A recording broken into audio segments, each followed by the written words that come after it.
বন্ধুরা, আমার চ্যানেলে তোমাদের সকলকে স্বাগত। আজ আমরা ক্লাস 4-এর আয়ান মার্টিন প্রশ্নবিচিত্রা থেকে পরিবেশের প্রথম পর্যায়ক্রমিক মূল্যায়নের পঞ্চম স্কুল সলভ করব। প্রথম প্রশ্ন, উদ্ভিদের খাদ্য তৈরির জন্য প্রয়োজন কার্বন ডাইঅক্সাইড। পরের প্রশ্ন, বাতাসে ধূলিকণা দেখা যায় সূর্যালোকে। পরের প্রশ্ন, কার্তিক অগ্রহায়ণ হলো হেমন্ত ঋতু। পরেরটা, জৈনদের ধর্মীয় উৎসব হলো মহাবীর জয়ন্তী। পরেরটা, ভেজা মাটিতে জন্মায় শুষ্নী শাক বা শুষ্নী গাছ। মরুভূমিতে জন্মায় ক্যাকটাস জাতীয় গাছ। প্রাণীর খাদ্যনালীতে থাকে কৃমি। হাওড়া সেতুর অপর নাম রবীন্দ্র সেতু। রসিক বিল অবস্থিত কোচবিহারে। জঙ্গলে পশুদের লক্ষ্য রাখার জন্য থাকে ওয়াচ টাওয়ার। পরেরটা, সূর্যের প্রখর তাপকে ধরে রাখে পৃথিবীর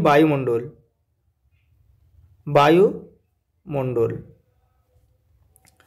কলকাতার পাশ দিয়ে কোন নদী বয়ে গেছে?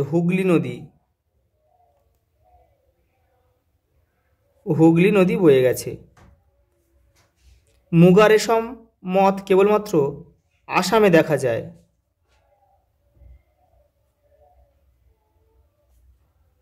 শ্বাসমূলযুক্ত উদ্ভিদ সুন্দরবন এলাকায় দেখা যায়। সুন্দরবন। পরেরটা, বেল, জুঁই, মাধবী গ্রীষ্ম ঋতুতে ফোটে। সমুদ্র বা উপকূল অঞ্চলের আবহাওয়া নাতিশীতোষ্ণ প্রকৃতির। রাভা নাচ নৃত্য জীবনের নানা ঘটনা নিয়ে তৈরি। পরেরটা, প্রোটিনের মূল উপাদান অ্যামাইনো অ্যাসিড। ছোলা, মটর, ডাল জাতীয় ফসল। বর্ষবরণ উৎসবে সব ধর্মের মানুষ একসঙ্গে সামিল হয়। পরেরটা, কোন ঋতুতে কোন ফুল এবং ফল ফোটে? শীত ঋতুতে ডালিয়া, কমলালেবু। বর্ষা ঋতুতে কদম, কাঁঠাল। শরৎ শিউলি, তাল। আর গ্রীষ্ম ঋতুতে রজনীগন্ধা, কাঁচা আম। পরের প্রশ্ন, প্রাণীর নাম এবং বাসস্থান। চড়ুই পাখি বাসস্থান পাকা বাড়ি। উইপোকা বাসস্থান গাছের গুঁড়ি। শিয়াল গর্ত। উট মরুভূমি। পরের প্রশ্ন, বায়ু কি ধরনের পদার্থ? মিশ্র পদার্থ। পশ্চিমবঙ্গের কোথায় ব্যাঘ্র সংরক্ষণ প্রকল্প আছে? সুন্দরবন। দিন ও রাত্রি সমান হয় কোন ঋতুতে? শরৎ ও বসন্ত ঋতুতে। পাহাড়ি অঞ্চলে দুটি উদ্ভিদের নাম পাইন, দেবদারু। পরিবেশ বাঁচাতে আমাদের কি করা দরকার? গাছ বসাতে হবে এবং গাছ কাটা বন্ধ করতে হবে। কোন পাখি সুন্দর বাসা তৈরি করতে পারে? বাবুই পাখি। পরের প্রশ্ন, জ্বলন্ত মোমবাতির উপর কাঁচের গ্লাস চাপা দিলে মোমবাতি নিভে যায় কেন?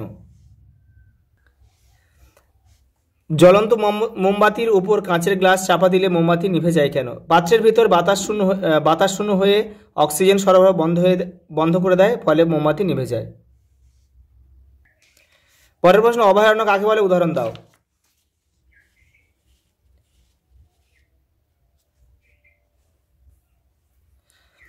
যেখানে লুপ্তপ্রায় প্রজাতির সুরক্ষা ও উন্নয়নের দিকে লক্ষ্য রাখা হয় তাকে অভয়ারণ্য বলে, যেমন জলদাপাড়া অভয়ারণ্য। পরেরটা, বায়ুমণ্ডলে অক্সিজেন ও কার্বন ডাইঅক্সাইডের চক্রটির ছবি আঁকবে। এটা তোমাদের টেক্সট থেকে করবে। আজ এই পর্যন্ত, দেখা হবে পরের ভিডিওতে।